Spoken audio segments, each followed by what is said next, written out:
Martineau. Pour l'instant, nos avocats nous disent que tout est beau.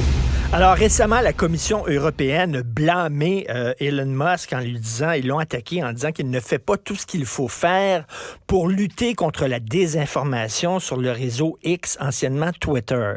Parce qu'il y a toutes sortes de choses, surtout avec le conflit israélo-palestinien, là, il y a toutes sortes de choses qui circulent, des faux vidéos, des fausses informations. Là, on dit, ben là, il faut que tu fasses le ménage. Est-ce que c'est possible? Est-ce que c'est vraiment possible avec les gonzillards de vidéos, de messages, de textes qui sont publiés chaque jour dans les médias sociaux, que ce soit TikTok, Instagram, Facebook, X, etc. Est-ce que c'est vraiment possible de faire le ménage, puis de regarder, puis de filtrer tout ce qui est disponible? On va en parler avec Mme Laurence Grondin-Robillard, qui est spécialiste des médias sociaux numériques, doctorante en communication et chargée de cours à l'UQAM. Bonjour, Mme Grondin-Robillard. Bonjour. C'est une tâche titanesque qu'on demande. Vous l'avez très bien dit, c'est vraiment une très grosse tâche et c'est impossible de le faire que par humain. Alors, ça prend l'aide de l'intelligence artificielle et d'algorithmes spécifiques pour faire le ménage. Mais encore là, c'est pas parfait. Ben c'est ça. J'imagine que l'intelligence artificielle va devenir plus intelligente au cours des prochaines années. Mais bon, on dirait, moi, des fois, je me fais bloquer sur Facebook et vraiment, je ne comprends pas en disant c'est de l'ironie. Ils ont pas pu lire le deuxième degré, l'ironie, le sarcasme. Ils ne mettent pas un mot dans son contexte. Hier, je me suis fait bloquer sur Facebook. J'ai mis un lien. En fait, je parlais de ma chronique. J'incitais les gens, encourager les gens à aller lire ma chronique dans le Journal de Montréal. Et on dit que on vous a bloqué pour contenu montrant des violences sexuelles. Mais là, il n'y a aucune photo de violence sexuelle dans ma chronique. Et oui, je parle de femmes qui ont été violées en Israël par des militants du Hamas. Mais là, je me suis dit, coudonc, les algorithmes sont pas capables de faire la différence et c'est un peu demander l'impossible quand même. Là, je prends la défense d'Elon Musk. Là, je dirais, voyons donc, comment vous voulez... Vous savez, dans la mythologie grecque et romaine, là, on avait demandé à Hercule de faire le ménage des écuries. Et c'était impossible parce qu'elles étaient trop grandes et trop géantes. Donc, qu'est-ce que vous en pensez? Écoutez, vous avez nommé des choses très intéressantes. On viendra sur Elon Musk. X, pour l'instant, ce qui concerne votre publication à vous, c'est clairement de l'intelligence artificielle et non un modérateur humain qui a pas eu cette sensibilité-là, justement. Il y avait des termes qui étaient peut-être dérangeants, qui étaient peut-être des drapeaux rouges identifiés, et donc c'est pour ça qu'il a été censuré, votre contenu. Ceci étant dit, la raison, je pense qu'elle n'est pas la bonne. Peut-être que c'est tout en lien avec le conflit palestino-israélien. Et donc, j'ai vu la publication, j'ai vu l'image, peut-être que ça rappelait ça, mais la raison qu'on vous a donnée, je ne crois pas que c'était exactement la bonne. En 2020, YouTube s'est retrouvé à renvoyer des employés de modération, des modérateurs chez eux pendant le confinement de la crise sanitaire. Et ils se sont rendus compte au bout de 3 mois que c'était vraiment pas une bonne idée de tout faire la modération sur YouTube par intelligence artificielle parce qu'il y avait le double, sinon le triple de vidéos qui étaient bloquées et censurées par modération de intelligence artificielle parce que c'est trop sensible et que ça n'a pas de demi-mesure. Hein. C'est noir ou c'est blanc. Donc, c'est ce que j'aurais à dire par rapport à ça. Non, mais c'est ça. Dans ma chronique, entre autres, je disais, je faisais de l'ironie et je disais, si vous voulez qu'on appuie votre cause, vous avez seulement qu'à décapiter des enfants, aller décapiter des bébés, tout ça. Bien sûr, si on lit ça au premier degré, c'est épouvantable en disant, voici un chroniqueur totalement irresponsable qui dit qu'il faut aller décapiter des bébés. Si un être humain un peu cultivé peut voir le deuxième degré, quoique Mme Grondin-Robillard, ça se perd. Je peux vous le dire, même l'être humain, des fois, est peut-être moins intelligent que l'intelligence artificielle, ça se perd. Mais cela dit, j'imagine qu'éventuellement, avec les progrès fulgurants que fait l'intelligence artificielle, ils vont pouvoir comprendre le deuxième degré, l'ironie, mettre un mot dans son contexte. Je sais pas, on n'est pas rendu là. Puis il y a 10 ans, on aurait eu la même discussion. On se serait dit dans 10 ans, on va être rendu là, mais on l'est toujours pas en 2023. Et c'est un problème. Et on a vu le même problème de toute la lutte à la désinformation naître aussi au début du conflit, l'invasion de l'Ukraine par la Russie.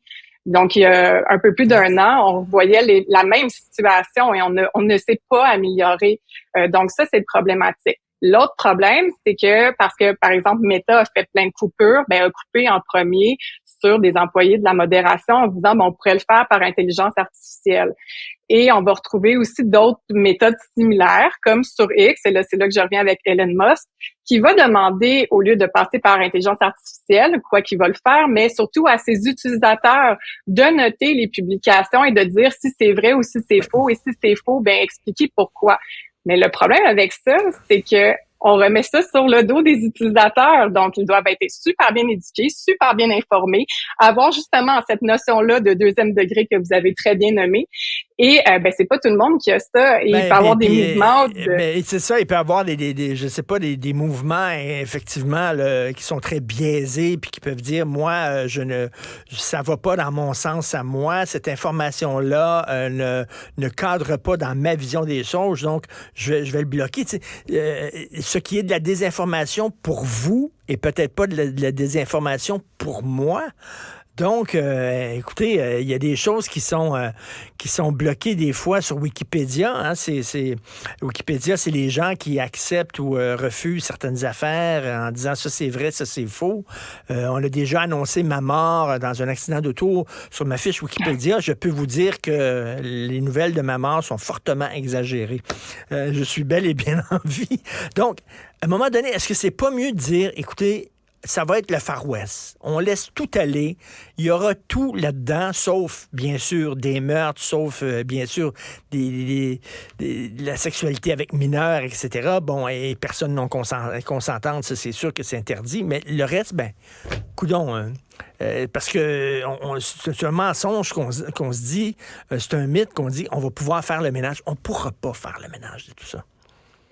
Non, mais par contre, il faut pas se dire que ça va être le Far West, justement, parce qu'il faut un peu s'en remettre et garder confiance envers l'institution qui est le journalisme et des nouvelles qui ont été vérifiées. Et si on se dit, ça va être le Far West, c'est leur dire, on vous fait plus du tout confiance et donc il y a plus de faits dans ce monde. Oui. Il y a plus de réel.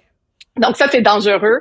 Ceci étant dit, il y a TikTok qui nous a donné des indices dans justement le dossier que j'ai vu ou l'article sur le Journal de Montréal ce matin, qui ont bloqué des vidéos, surtout avec des voix de synthèse et tout ce qui était, bref, synthétique ou fait par l'aide de l'intelligence artificielle.